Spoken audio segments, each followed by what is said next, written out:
నటుడు పోసాని కృష్ణమురళిని మరిన్ని పీటీ వారెంట్లు వెంటాడుతున్నాయి.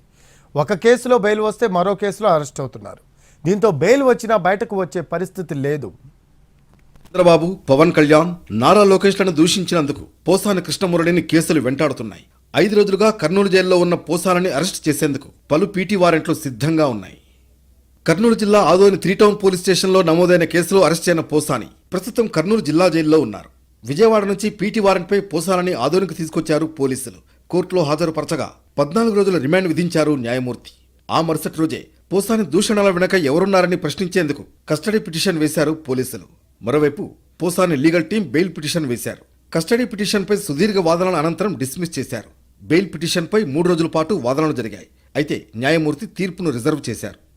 పోసాని కర్నూలు జైల్లో ఉండగానే భవానీపురం పోలీసులు పీటీ వారెంట్పై తీసుకువెళ్లి కోర్టులో హాజరుపరిచారు. న్యాయస్థానం రిమాండ్ విధించడంతో మళ్లీ కర్నూలు జైలుకు తరలించారు. కర్నూలు మ్యాజిస్ట్రేట్ ముందు, అలాగే విజయవాడ మ్యాజిస్ట్రేట్ ముందు తన ఆరోగ్యం బాగాలేదని పోసాని చెప్పినట్లు తెలుస్తోంది. అన్నమయ్య జిల్లా, నరసరావుపేట, విజయవాడ, కర్నూలు ఇలా వరుసగా పోలీసు వాహనంలో అటు ఇటు తిప్పుతున్నారని పోసాని చెబుతున్నట్లు తెలుస్తోంది.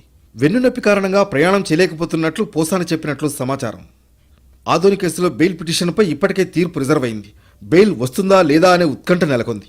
ఒకవేళ బెయిల్ వచ్చినా పోసాని బయటకు వచ్చే పరిస్థితి లేదు. భవానీపురం పోలీస్ స్టేషన్లో నమోదైన కేసులో కోర్టు ఇప్పటికే రిమాండ్ విధించింది.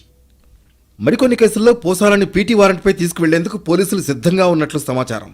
అనంతపురం, పాడేరు, విశాఖ తదితర ప్రాంతాల్లో కేసులు నమోదయ్యాయి. ఆయా కేసుల్లో పోసాలని అరెస్ట్ చేసేందుకు పోలీసులు సిద్ధంగా ఉన్నారు. మొత్తం మీద పోసాని కృష్ణమురళికి కేసుల నుంచి ఇప్పట్లో విముక్తి లభించే సూచనలు కనిపించడం లేదు.